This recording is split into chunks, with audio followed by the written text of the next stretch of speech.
Banda Aceh, Minggu 26 Desember 2004. Suasana pagi yang ceria berubah menjadi duka dan air mata. Aceh diguncang gempa bumi, lalu dihantam gelombang tsunami.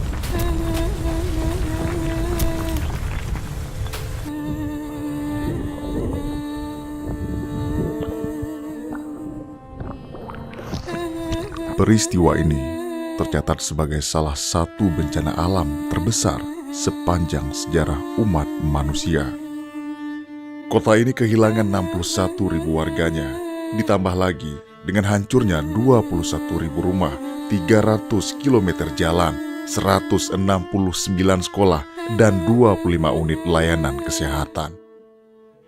Sebagian dari kita berpikir bahwa kota ini tidak akan mampu bangkit dari kehancurannya. Namun, kuatnya iman dan semangat warga serta banyaknya bantuan yang datang dari seluruh dunia mampu membangkitkan kembali kota yang telah benar-benar diremuk oleh bencana. Beratnya ujian dan perihnya pengalaman telah memberikan begitu banyak hikmah dan pelajaran. Saat ini, Banda Aceh belajar untuk mempersiapkan diri dan membangun sebuah kota yang tangguh terhadap bencana. Pemerintah Kota Banda Aceh telah menyusun strategi kota tangguh bencana, baik dalam bentuk fisik maupun non-fisik. Strategi ini sesuai dengan kesepakatan Sendai Framework yang merupakan pedoman penanganan bencana dunia. Sistem pendeteksi dini, rute evakuasi, dan jalur penyelamatan bencana serta beberapa gedung evakuasi telah dibangun. Peta mitigasi bencana dan standar prosedur evakuasi bencana juga telah disusun. Berbagai simulasi dan pelatihan menghadapi bencana juga selalu dilakukan.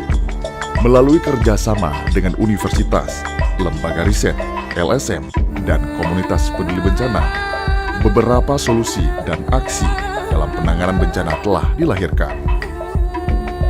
Selain menyiapkan ketangguhan terhadap bencana alam, pemerintah kota juga melakukan berbagai persiapan dalam menghadapi jenis bencana lainnya.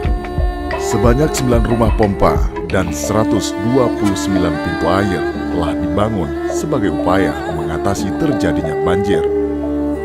Untuk mengurangi resiko terjadinya kebakaran, sosialisasi dan simulasi penanganan kebakaran terus dilakukan. Dan saat ini, Banda Aceh telah memiliki 11 unit mobil damkar yang tersebar pada 5 zona kerja. Berbagai upaya untuk menjaga kualitas lingkungan juga semakin ditingkatkan. Pembangunan hutan dan taman kota serta perbaikan sistem pengelolaan air limbah maupun persampahan menjadi beberapa solusi yang dilahirkan. Seluruh strategi dan tindakan yang dilakukan telah menjadikan Banda Aceh sebagai salah satu kota pembelajaran kebencanaan yang telah diakui oleh dunia. Pelajaran yang didapatkan dan upaya yang dilakukan telah mampu dibagikan kepada banyak wilayah di dunia agar menjadi sebuah pelajaran bersama.